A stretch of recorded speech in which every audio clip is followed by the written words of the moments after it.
মাত্র ১.৫ বছর আগেও জামাতে যে সকল নেতাকর্মী পালিয়ে বেড়াতেন বা বিভিন্নভাবে দেশের বাইরে ছিলেন, মামলা হামলার কারণে জর্জরিত ছিলেন, তো আমার কাছে মনে হয় যে ৫ই আগস্টের পরবর্তী সময় জামাতের ইতিহাসে সর্বোচ্চ সুদিন আজকে জামাত ইসলাম দেখছে। কিন্তু বাংলাদেশ আওয়ামী লীগ ক্ষমতায় থাকাকালীন জামাতকে নিষিদ্ধ করেছিল। রাজনৈতিকভাবে জামাত অনেক কোণঠাসা হয়েছিল।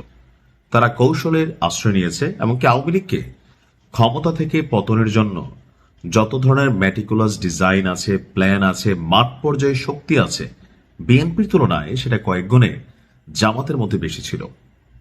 এটার মূল যে ফাউন্ডেশনটা বা শক্তিটা, ওই যে একটা কথা আছে গণতন্ত্রে যে জনগণই ক্ষমতার উৎস, অর্থাৎ জামাতের মধ্যে একটা বড় ধরনের সাপোর্টিং শ্রেণী ছিল। আওয়ামী লীগ ভাবছিল জামাত নিশ্চিহ্ন হয়ে গেছে, কিন্তু ৫ই আগস্টের ঘটনা প্রমাণ করেছে তারা নিশ্চিহ্ন হয়নি, বরং সুগঠিত হয়েছিল, সুশৃঙ্খল হয়েছিল, সাহসী হয়েছিল, কৌশল অবলম্বন করেছিল।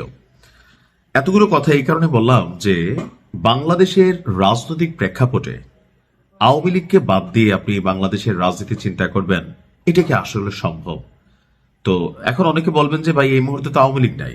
এই মুহূর্তেও বাংলাদেশের 20 থেকে 25% আওয়ামী লীগের ভোটার, জনগণ, সাপোর্টার, তারা এখন গুপ্ত অবস্থায় আছে, কেউ সুপ্ত অবস্থায় আছে, কেউ বিএনপির সাথে মিশে গেছে, কেউ জামাতের সাথে মিশে গেছে, কেউ জাতীয় পার্টি কিংবা এনসিপির সাথে মিশে গেছে। তার মানে এই না যে বাংলাদেশে আওয়ামী লীগ নাই। এমনকি ভোটের মাঠেও আপনি দেখেন আওয়ামী লীগের ভোটারদেরা যারা আছেন তাদেরকে নিয়ে এক ধরনের লুফালুফি কারাকারি চলছে। তো এর মাঝখানে তারেক রহমানের এক বক্তব্যকে কেন্দ্র করে সোশ্যাল মিডিয়াতে এক ধরনের নিন্দার ঝড় বইছে। কিন্তু প্রকৃতপক্ষে আপনি যদি চিন্তা করেন অ্যাজ এ পলিটিশিয়ান, সেই ক্ষেত্রে তারেক রহমানের এই বক্তব্য যে অ্যাজ এ লিডার, ঠিক আছে, যে একটা বাংলাদেশকে তিনি গণতান্ত্রিক রূপ দিতে যাচ্ছেন বা গণতন্ত্রের স্বাদ দিতে যাচ্ছেন, সেক্ষেত্রে রাজনৈতিক দল হিসাবে বা আগামী দিনে আওয়ামী লীগের নেতৃত্বে শেখ হাসিনার বিপরীতে যারা রাজনীতিতে নামতে পারে, এদের মধ্যে হচ্ছে সজীব ওয়াজেদ জয় এবং পুতুল। তো এই দুজনকে আসলে রাজনীতি করতে পারবে, তাদেরকে কি ভবিষ্যৎ সরকার যারা ক্ষমতায় আসবেন রাজনীতির সুযোগ দিবেন নাকি না?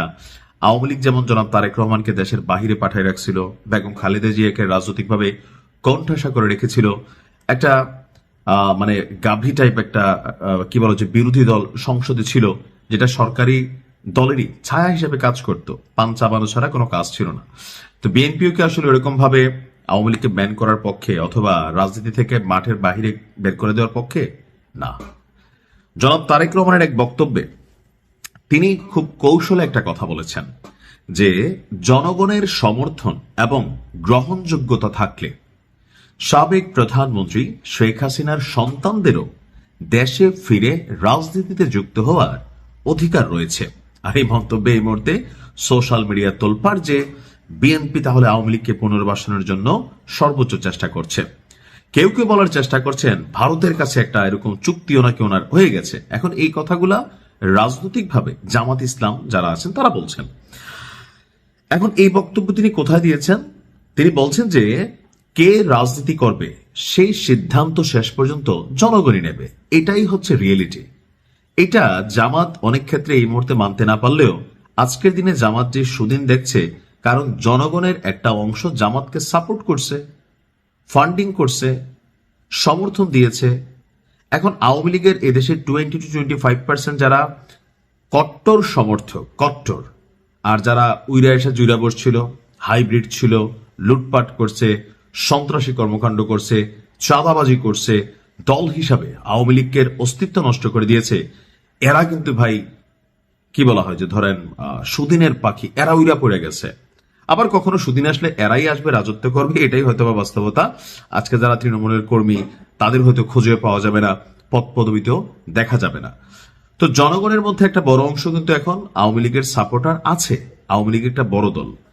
বাট যেহেতু এই মুহূর্তে 5ই আগস্টের আগে বাংলাদেশে দেখতেন যে আপনি বাত্তি দিয়ে খুঁজা মানে জামাতের নেতাকর্মী খুঁজে পাওয়া যেত না, বিএনপির অনেক নেতাকর্মী খুঁজে পাওয়া যেত না।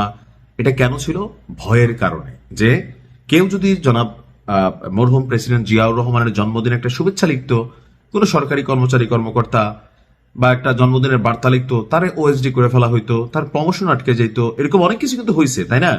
তো ওই সময় অনেকেই ভয়ে ভয়ে কিন্তু সব আওয়ামী লীগ ছিল, যেদিকে তাকাইতো ওদিকে আওয়ামী লীগ। কিন্তু 5ই আগস্ট যখন ঘটলো, এর আগে পরে কোথায় ছিল? কারণ এরা যারা আওয়ামী লীগ হিসেবে দেখছেন ওই মুহূর্তে বাটে বইরে অনেকে আওয়ামী লীগ আওয়ামী লীগ ছিল। যখন পরিস্থিতি বদলাই গেছে, যার যার দলে সে ব্যাক করছে। তো এখন আপনি হয়তো কার্যত দেখবেন যে মাঠ পর্যায়ে আওয়ামী লীগ নাই, কিন্তু আসলে কি আওয়ামী লীগ নাই? অবশ্যই আছে। এখন আবার ওই তাদের জন্য ওই জামাত বা বিএনপির মতন দিন আসছে যে ডরে ভয়ে মুখ খোলে না। কারণ এক ধরনের যারা কমিটিগুলোতে ছিল, বিশেষ করে যাদের বিরুদ্ধে মামলা আছে, তাদের তো অবস্থা ভাই কাহিল। যাদের বিরুদ্ধে মামলা নাই তারাও যে মামলার ভয়ে অথবা মামলা বাণিজ্যের ভয়ে তারাও মুখ খুলছে না। বাট সমর্থন আওয়ামী লীগের আছে। যারা জামাতের ডাইহার্ট ফ্যান, জামাত নিয়ে আপনি সারা দিন যাই বলেন, তারা কখনো জামাতকে ছেড়ে যাবে না, গেছে রক্ত দিবে, জীবন দিবে। যারা বিএনপির ডাইহার্ট ফ্যান, তারা কখনো কিন্তু বিএনপিকে ছেড়ে যায় নাই, কৌশলেও যায় নাই।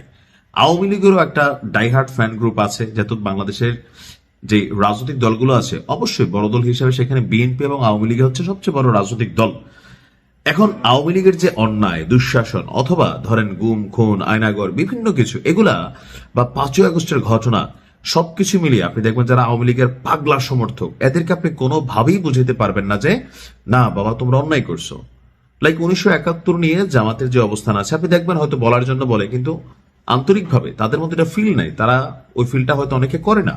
আপনি দেখবেন এটা নিয়ে বললে যে এখন তো আপনি এই কথা বললে আপনারা ভাই উল্টা এসে ধরে মাইরো দিবে বা মবের মধ্যে আপনারা ফালাই দিবে যে তুমি কেন এই কথা বলছো, কিসের রাজাকার বা কিসের স্বাধীনতা বিরোধী শক্তি। নতুন করে এখানে অনেক ইতিহাস তৈরি হবে, রচিত হবে। তো সবকিছু মিলিয়ে জনাব তারেক রহমান এই বক্তব্য যখন দিলেন, আমরা দেখলাম যে আন্তর্জাতিক গণমাধ্যম রয়টার্সে তিনি এই বক্তব্য দিয়েছেন যে তাকে প্রশ্ন করা হয়েছিল যে শেখ হাসিনার সন্তানরা তারা বিদেশ থেকে ফিরে রাজনীতিতে যুক্ত হতে পারবেন কিনা। তো তিনি বলছিলেন যদি কাউকে মানুষ গ্রহণ করে, যদি মানুষ তাদের স্বাগত জানায়, তাহলে যে কারো রাজনীতি কারোর অধিকার আছে।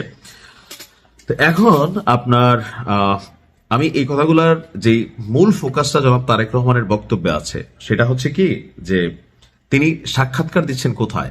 রয়টার্সকে। রয়টার্সের নিউজ আর্টিকেল কারা পড়ে? সারা পৃথিবীর যেই মানবাধিকার সংস্থাগুলো আছে, রাষ্ট্রের প্রধানরা আছেন বা লাইক কূটনীতিকরা আছেন, অ্যাম্বাসেডাররা আছেন, হ্যাঁ, এটা কিন্তু তারা পড়ে। তো সেখানে যদি জনাব তারেক রহমান বলতো না এখানে আওয়ামী লীগের আর জায়গা নাই, কথার কথা, তাহলে আন্তর্জাতিকভাবে তার যে নেতৃত্ব সেটা নিয়ে প্রশ্ন তুলতো যে তিনিও তো আসলে রাজনীতির মাঠে সবাইকে ওয়েলকাম জানাচ্ছেন না। কেউ কেউ বলছেন যে শহীদ প্রেসিডেন্ট জিয়াউর রহমান যখন তিনি শেখ হাসিনাকে বাংলাদেশে পুনর্বাসন করছিলেন, এর 2-3 বছর পরে তিনি মরে গেছিলেন। সো এখন যদি আবার এই আওয়ামী লীগকে পুনর্বাসন করা হয়, হয়তো তারেক রহমান নিজেও কখনো মারা যাবেন, এরকম নানান পারসেপশন আছে। কিন্তু দিন শেষে আপনি যখন আন্তর্জাতিক গণমাধ্যমকে সাক্ষাৎকার দিচ্ছেন, সেখানে আপনি দেখবেন আমাদের জামাতের আমির ওনার বক্তব্য বদলাই যায়, আমাদের জনাব তারেক রহমান ওনার বক্তব্য বদলাই যায়, আর আওয়ামী লীগ এখন বক্তব্য দিলে দেখবেন তাদের বক্তব্য বদলাই যায়। কিন্তু বাংলাদেশের মাঠের রাজনীতিতে তাদের বক্তব্যগুলো ভিন্ন হয়। তো আপনি কি মনে করছেন যে আওয়ামী লীগ জামাতের সাথে যা করছে, এখন জামাতও যদি একই কাজ আওয়ামী লীগের সাথে করে, সেটা কি শোভনীয় হবে? নাম্বার 1। নাম্বার 2, জনাব তারেক রহমান যে বক্তব্য দিয়েছেন ইন্টারন্যাশনালি ডিপ্লোম্যাটিক ওয়েতে, সেই বক্তব্য আপনি কি সমর্থন করেন? আপনি কি মনে করেন যে সজীব ওয়াজেদ জয় বা পুতুল তারা যদি বাংলাদেশের রাজনীতি করতে চায়, তাদের অধিকার থাকা উচিত? এখন আওয়ামী লীগের যারা ফ্যান ফলোয়ার নিশ্চয় কমেন্ট করে ফায়দা ফেলতেছেন, যারা বিএনপি জামাতের তারেক রহমানের বক্তব্যের পরেও বিএনপির অনেক নেতাকর্মীরা এটাতে পছন্দ করবে না, আর জামাত তো করবেই না। কারণ জামাত আওয়ামী লীগের আমলে দুঃশাসনের শিকার হয়েছে। এটা খুবই কঠিন একটা কাজ যে আমার ঘর ভাঙে যে বা আমি বাঁধি তার ঘর। কারণ 2025-এ আমরা যে নীতিতে চলি, তুমি আমার দিকে তাকাইলে ভাই তোমার 14 গোষ্ঠী খায় ফেলুন, মানে আমাদের রাজনৈতিক যে ফিলিংসটা রাইট নাও এটা। তো রাজনীতি হবে, আলোচনা হবে, আন্তর্জাতিক গণমাধ্যমে সাক্ষাৎ হবে।